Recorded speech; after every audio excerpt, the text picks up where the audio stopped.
Low Tower Guard friends. Hey everybody, it's Jason Blaha here, and once again it's time for another Orc Mode workout. Today was max effort upper day. Quick reminder for those of you who watch these videos, please click like down below. Help me keep those likes higher than dislikes. And go through and hit like on my other videos from the day too. Help a brother out. Coming back from a deload, week off from training, I'm happy with this bench today. We're back to where we were, and I feel like it was technically smoother than the last time I hit this before the injury. We built back up to it. So we're back to the heaviest bench of any type I have done while on YouTube. Not in my life, but definitely up into my late 30s and my 40s. And before getting really sick, spending that year in bed, 3 years away from training, all that. So we're making progress here. Now, my sticking point was different.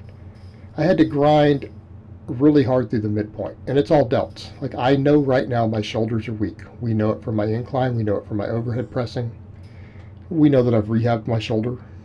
Okay, it's going to have to be a priority. My entire shoulder girdle, and when I say shoulders, I'm talking specifically delts, front delts, anterior deltoids.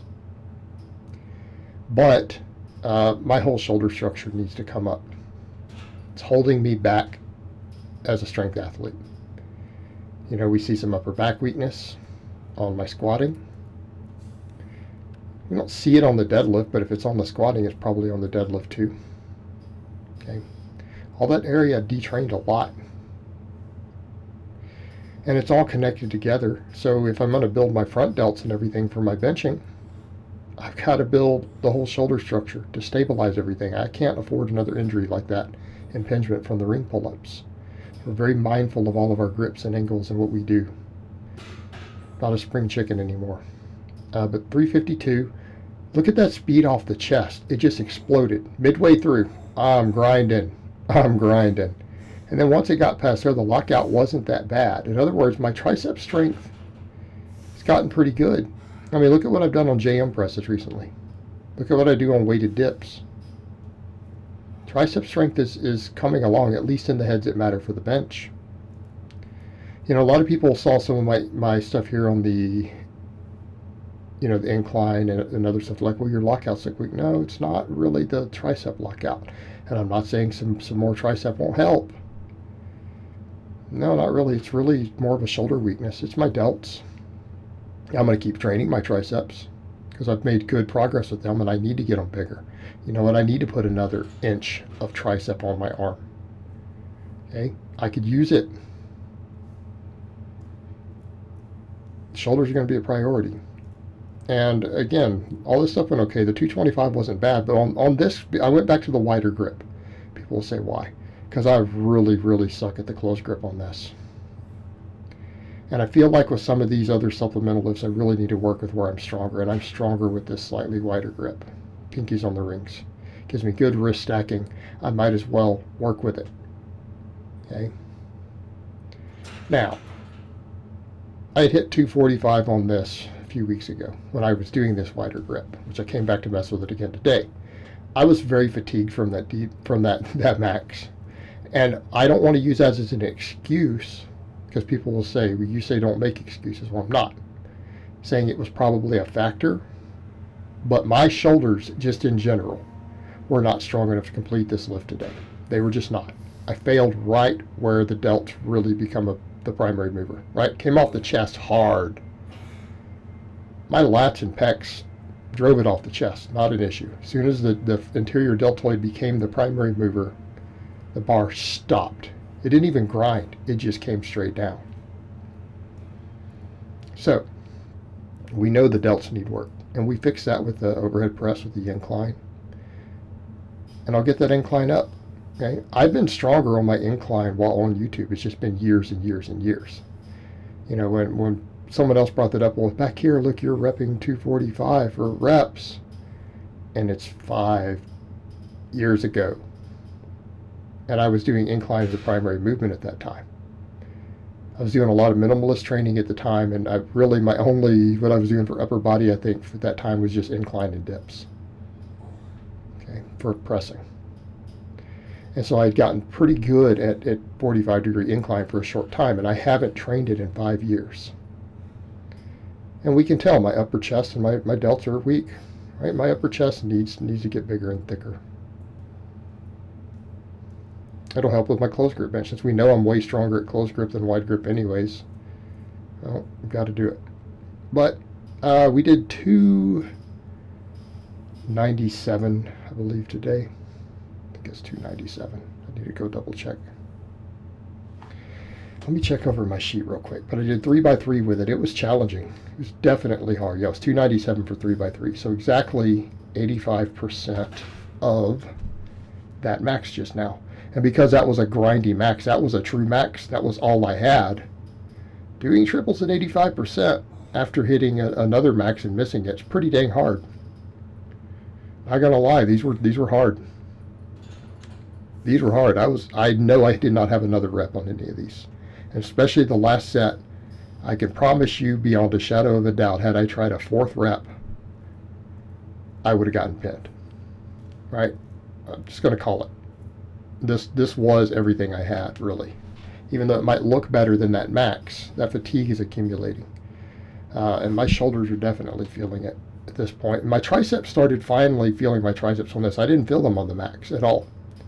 I did feel them on these, but it makes sense. Again, a little more volume. Getting the tricep working a little bit. But all this pressing is going to help the triceps. Obviously, I'm doing 3 different angles of presses. But I do need to add just a little bit of tricep work just to make sure. And I'll be selective with it. I'll base that tricep work on what I think I need. And we'll get to that in a minute too, because we're going to reintroduce an old exercise I haven't done in many years that I actually got quite strong on 6+ years ago. And I think that it's going to help with the shoulder stability that I need and improving my overhead press. Incline. I worked off of a 235 max, even though you guys saw that 220, that wasn't a max. And I got it right. So I calculated off of 235 for my 3x3. So we did 200 pounds. 3 sets of 3. They were challenging. They're challenging, especially up near the top. Starts to slow a little bit. Especially, I think, usually on the 3rd rep. I'll watch and see how it goes on these. Yeah, a little slow near the top. The 3rd rep each time. But, again, calculated about right. So realistically, based upon these being pretty challenging, I don't know that I even had 245 today after that other max. Okay? And sometimes my deloads affect me differently. And I'm not going to get into why I deload. It's nobody's business. It does not have anything to do with my training. And that's something that people do need to understand when I deload. They're like, do you have all your clients deload? No, most of my clients don't deload. Okay? It's nothing to do with my training. Totally other reasons. So, over to the incline again. 3x3. Then I decided to mess with the strict press after. I don't know if there's still another set. It's going to roll through the background or not, but we'll start talking about the strict press. The strict press, I decided, because of, again, my shoulder structure. When people say, oh, you're not locking or whatever with that closed grip, no, that is my lockout. That is as far as my shoulder will travel up. So if the shoulder can't travel up, how can the elbow lock, right? Unless you're going to lock it out way out in front of you. The only time I successfully have gotten lockouts on overhead press that people say, oh, your elbow lock, is when I go to like a snatch grip almost. Okay, same thing when I do pull-ups. That's how I got hurt, was trying to drop into a dead hang, knowing that my shoulder structure does not allow for it. And what I mean is I hit bone. So when I overhead press, that point where people are saying that's not locked out, I have bone touching in both of my shoulders. I can feel it. My shoulder will not physically go beyond that. And actually, I had done over a year worth of mobility work, and I finally stopped doing it, and my shoulders feel even better. I just quit all the stupid mobility work. I've always said I've thought mobility work was not particularly useful. I did it anyways. It didn't do anything except I got hurt 6 months into doing serious mobility work for my shoulders. What happens? I injure my shoulder. I am legitimately starting to become convinced that mobility work is complete nonsense used to sell basically mobility programs. I think it's worthless. I did not gain a single inch of mobility in my shoulders after a year of doing half a dozen different mobility exercises 7 days a week. Nothing. You know why? Because it's bone. So all I can do is build up all the musculature and find the angles that I can do.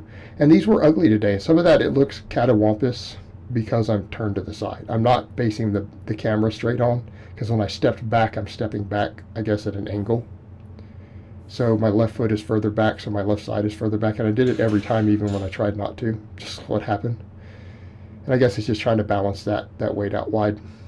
But these were hard, and this is only 145. I'm a little weaker at this. Not gonna lie.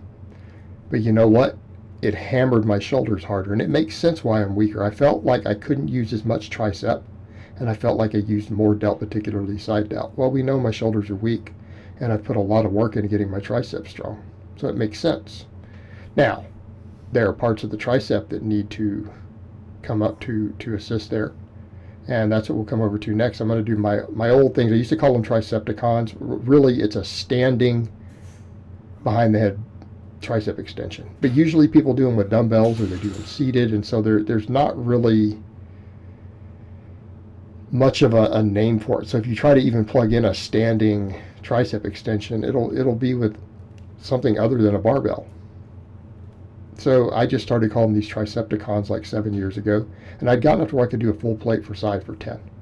So I messed with these a little bit, and I noticed they made my shoulder feel phenomenal. Like my shoulder crackled after each set when I messed with just the empty bar like a week ago. Made everything feel really good, and stuff just kind of crackled and popped into place at the end of each set when I racked it. And it was like, ooh, my shoulder felt great. But the main thing is that long head. We know that the long head contributes to the overhead press. I need to get my overhead press up quickly. So if I can get any support musculature strong as quickly as I can, it'll help bring my shoulders up quicker, because I'll get stronger faster and I can put more load on it. Okay, so I decided my long head needs some extra love. This hammers the long head with a stretch reflex. And I stopped at 2 challenging sets. Why? Novel training response, stretch reflex. Too much volume is going to give me a bunch of DOMs. I don't need a bunch of DOMs. I really don't need it right now. I've got a lot going on in my training. So we'll add over time. Maybe we'll go to a 3rd set. But 2 is enough. Again, these were challenging for 6 reps. Felt that deep stretch. Put my shoulder in a good position. And some of that does have to do with the stretch on the long head. I feel like some of my issues with my shoulder are due to a bit of a long head weakness in the tricep. Probably contributed, because I noticed that a lot of it, I had a tricep tendon that would pop out of place for months while I was rehabbing it.